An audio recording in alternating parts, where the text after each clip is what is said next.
À quelques jours du premier tour, Antoine Savignat, député sortant de la première circonscription, fait le plein d'auditeurs au Dôme de Pontoise, comme un symbole sur cette circonscription où son prédécesseur de droite, Philippe Houillon, a régné en maître pendant 24 ans. Ici, Philippe Houillon a toujours dit que c'était le point de départ des grandes victoires et j'espère que dimanche prochain, puis le 19, il en sera de même. Unique député LR du département, il avait réussi à décrocher une victoire en 2018 après l'annulation du scrutin de 2017. Plus que sauver une nouvelle fois l'honneur des LR, il espère voir sa famille regagner du terrain sur le département.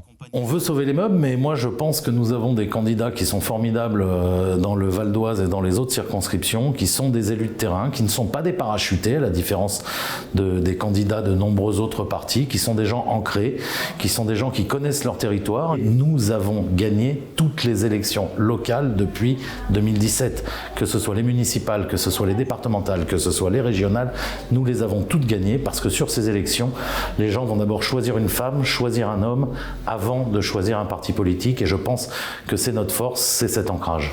J'ai voté Macron les 2 fois, alors il n'y a pas de souci. Vous êtes dans la bonne voie alors. Alors jamais 203. Voter une nouvelle fois Emmanuel Macron à travers elle, c'est la promesse faite par Émilie Chandler à ses électeurs. Avocate de 39 ans et installée dans le Vexin depuis 2019, elle a été choisie pour porter la voix du parti présidentiel à l'Assemblée nationale. Et si ce scrutin est son premier, elle y croit.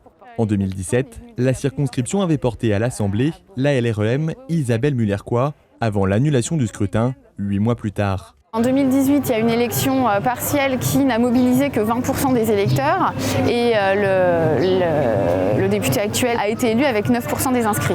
Donc ça me laisse penser qu'en 2022, la République En Marche, en tout cas la majorité présidentielle, peut de nouveau gagner. Quand on voit en plus de ça les scores qu'a fait Emmanuel Macron, en 2017, il est élu avec un score inférieur à celui de 2022. Donc on est dans une dynamique une volonté des habitants de la première circonscription de voir se poursuivre les projets du premier quinquennat et donc une volonté de soutenir la majorité présidentielle. Et ça se retrouve sur le terrain. Bonjour, je me présente, je suis Philippe Pierre, le candidat du Rassemblement national pour les élections du 12 et 19 juin prochain.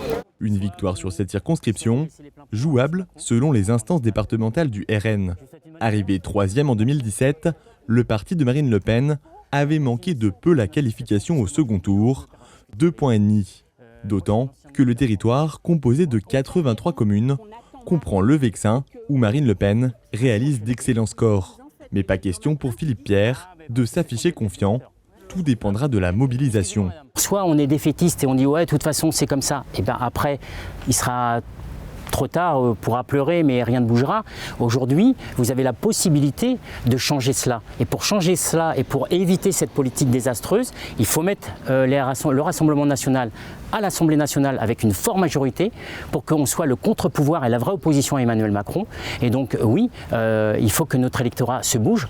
Donc moi je suis une insoumise aussi, mais l'alliance qu'on a faite, c'est avec tous les partis de gauche, tous les partis écologistes et tous les syndicats. Une union des forces de gauche dans le cadre de la nouvelle Union populaire, incarnée par Leïla Ivora. Âgée de 26 ans, celle qui participe pour la première fois à un scrutin espère tirer profit d'une configuration politique très éloignée de celle de 2017, où 7 candidats de gauche étaient présents au premier tour.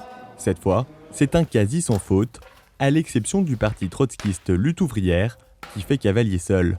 Effectivement, en 2017, il y avait beaucoup de candidats de gauche, alors qu'aujourd'hui, il n'y en a qu'une seule. C'est moi pour la nouvelle Union populaire, écologique et sociale. L'alliance ici marche relativement très très bien. Et on est très heureux de ça, c'est-à-dire que tous les militantes et les militants, les amis, ont mis de côté leurs anciennes rancunes personnelles et se sont mis à fond dans la campagne.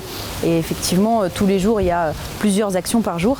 Et on le voit sur le terrain, les retours sont très favorables parce que les gens attendaient cette union. Ils nous le disent, on attendait cette union déjà pour les présidentielles et aujourd'hui ils sont heureux qu'on puisse leur proposer ça pour les législatives. Sont aussi candidats sur la première circonscription Barbara Guéant pour Lutte ouvrière, Lionel Lesain pour Debout la France, Erwan Attagnan pour Reconquête, le parti d'Éric Zemmour, Sandrine Barbier pour le parti animaliste et Albert Lapère pour le Trèfle, les nouveaux écologistes.